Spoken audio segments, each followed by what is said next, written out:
such a sorted, you know, capable bike, but just with all that joy that Cotic steel tube set brings to it.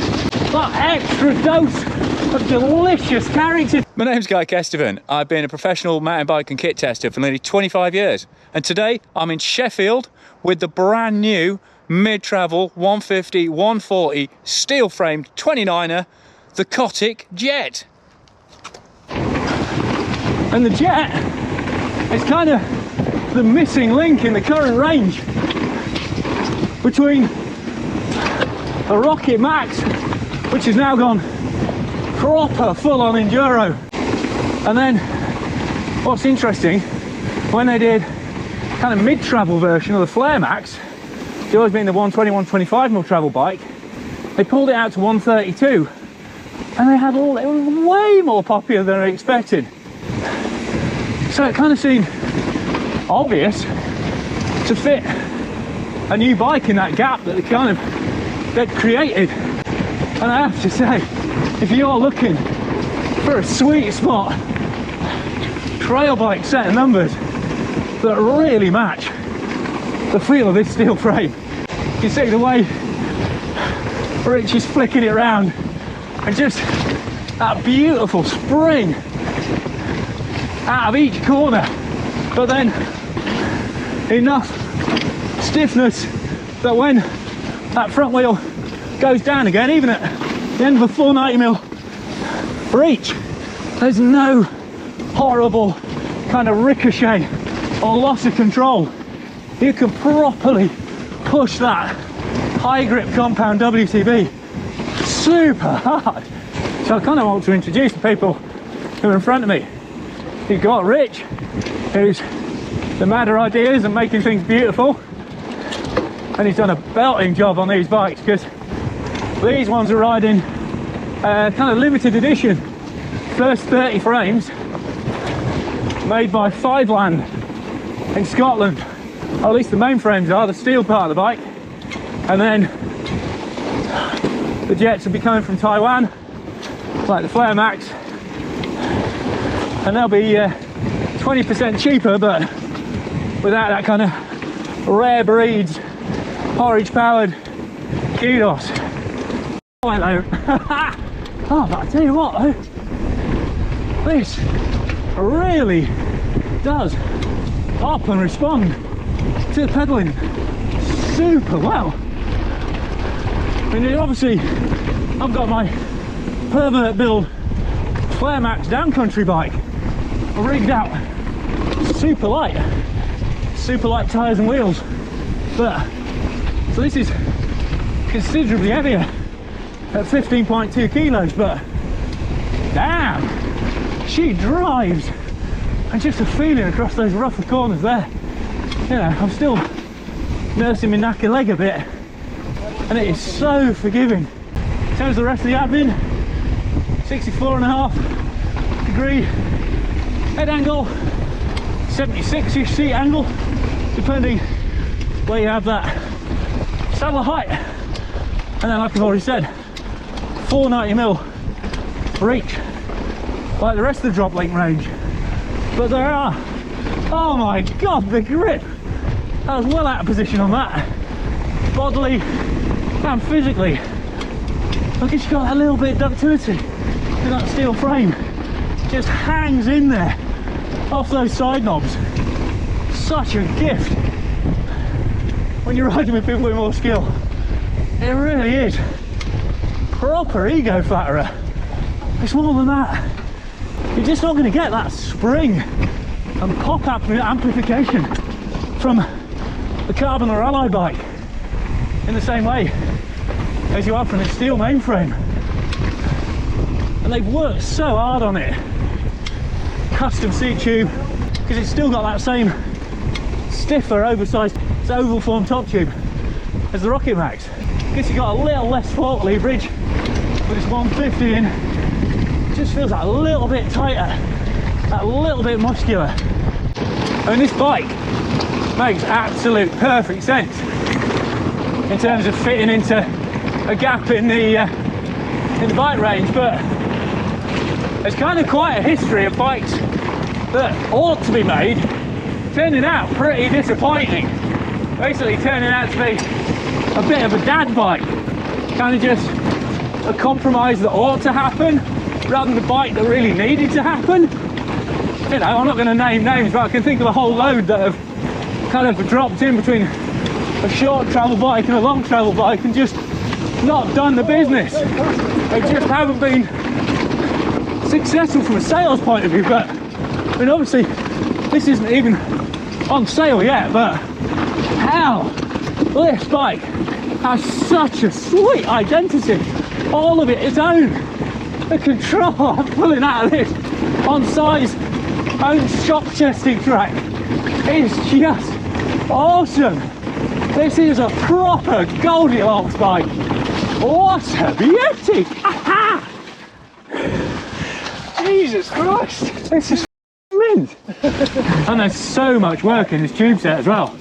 I mean, it's 853, so Reynolds top air hardening steel, so it actually gets stronger and stiffer when it's worked.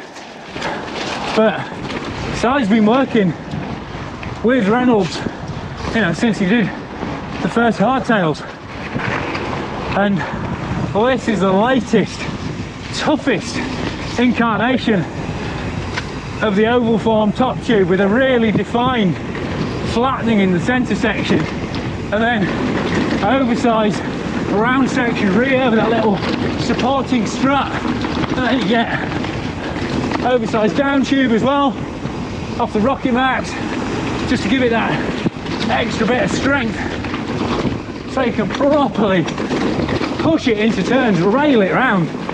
And then just little features that'll come off the Rocket Max, like the slightly altered shock trunnion position and little fins on the seat tube above the bottom bracket, just to add significant stiffness through there.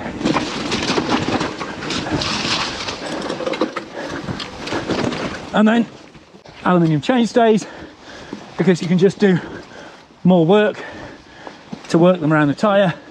See that big 2.6 inch tyre clearance from that seam welded chainstay yoke, and that really ramps up the drivetrain stiffness as well.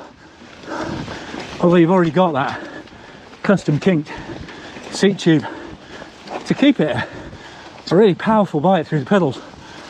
So tube set is pretty much Rocket Max.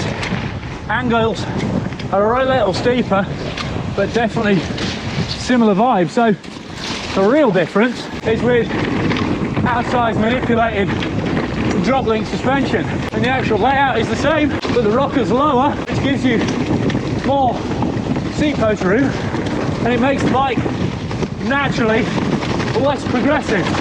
So what he's done with this Air RL can is put a couple of spaces in there. Oh, I did tell me about that bit. Oh, I didn't really pay enough attention. Again, you know, between the Flare Max, which is obviously shorter travel, and the Rocket Max, which is a lot of bike for most people. Sorry, I'm riding this blind. This is Si's shock testing track, so he knows this. Get the brakes, guys. Idiot. But he's done a damn good job. It's taken me very little tweaking to get this to feel absolutely awesome. And well, Cane Creek is definitely the tweaker's choice with that high and low speed compression, high and low speed rebound. Thanks very much indeed, thank you. By the time these bikes are through, you'll be getting RockShox Deluxe, Super Deluxe and Pike options. You're just not going to get that spring and pop amplification from the carbon or alloy bike in the same way as you are from its steel mainframe. And they've worked so hard on it. Custom seat tube, same stiffer, oversized oval form top tube as the Rocket Max. Guess you got a little less fork leverage with this 150 in. It just feels that a little bit tighter, that little bit muscular. Woo! Boom! We'll have to do it. You lost me, love. Oh, I guess that is your track. yeah. Yeah, very much. Man, the control through there! Yeah. Damn! Oh. This is a bike with proper purpose to it. Yeah. The thing I really notice is the opposite, because obviously I get the control from the Rocket Max just blasting down that. The thing I find with this is its ability to just jump and nip.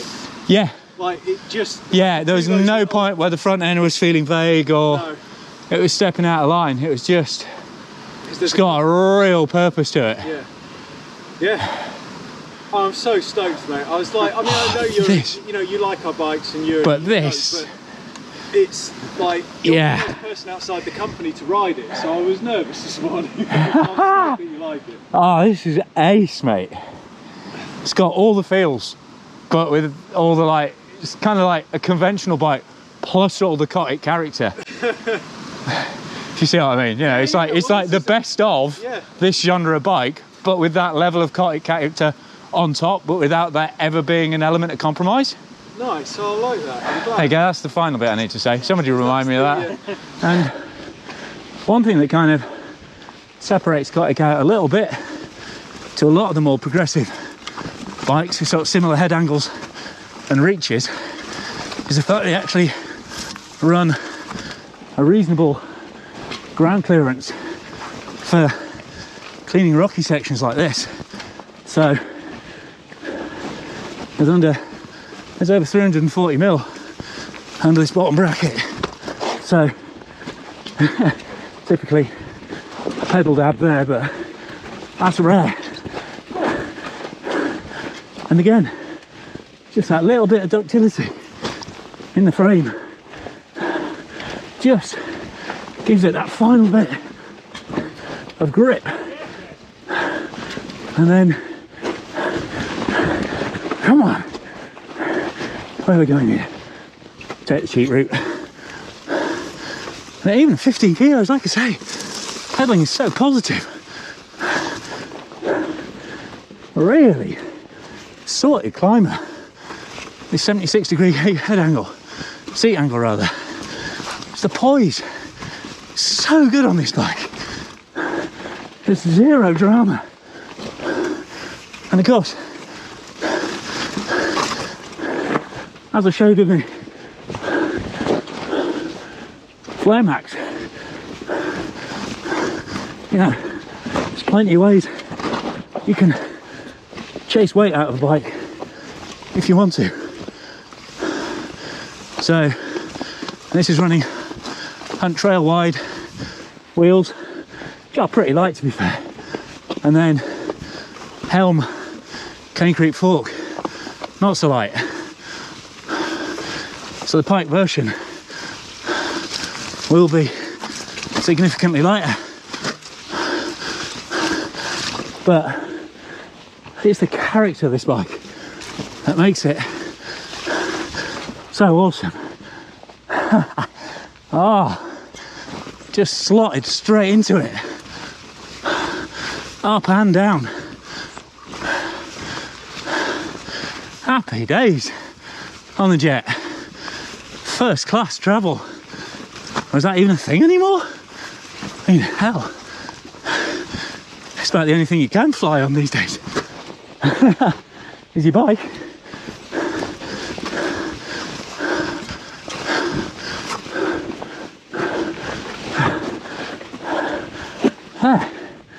Devil's elbow.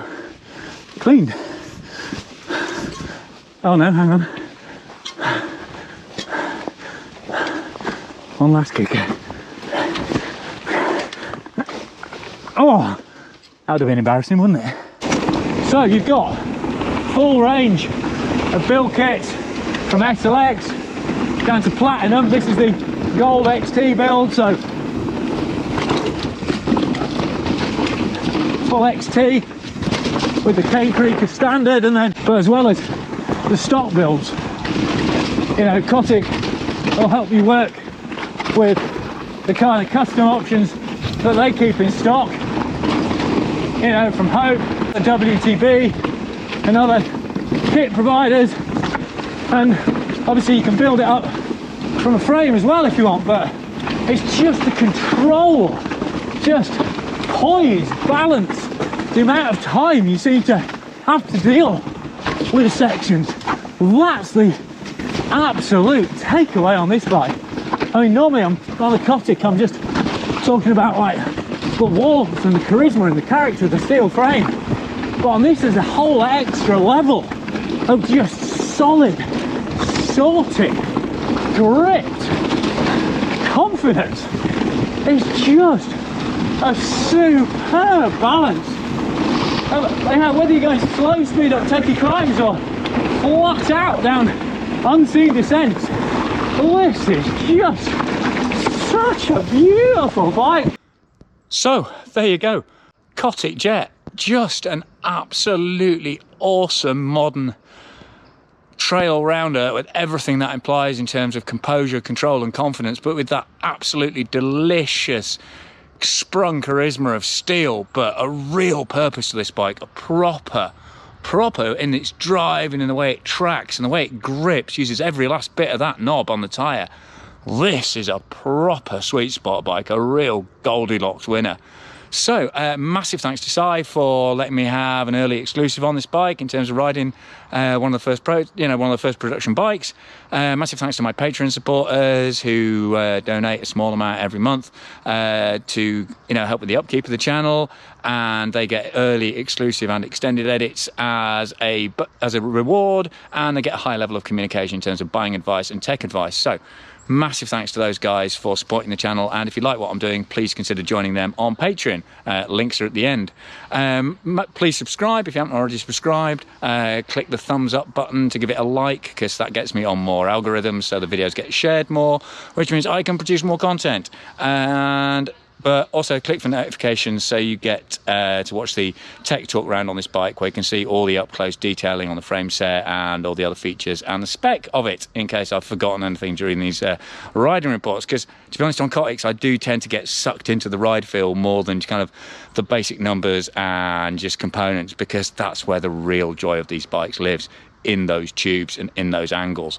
But anyway, I've been Guy Kestevan. Oh, and also make sure you watch out for a whole load of other media that Si and Richard and all the other guys have put together. They've done I've seen some clips of fantastic photo shoots and videos and long form interviews with Si about the development of this bike. So make sure you feast on all the assets that are available in terms of media for this bike, but try not to miss out on one of these special early edition Scottish built ones as well, because then you would be owning something even more special than what's already a pretty special bike. But anyway, I'm rambling on as usual. I've been Guy Kestevan on GuyKest TV, talking about the awesome new Cotic Jet. Well, but this is just such a sorted chassis. I mean, obviously this is the first ride, but straight away you can just tell, oh, that is not the line. You're right. Look at that, what a view.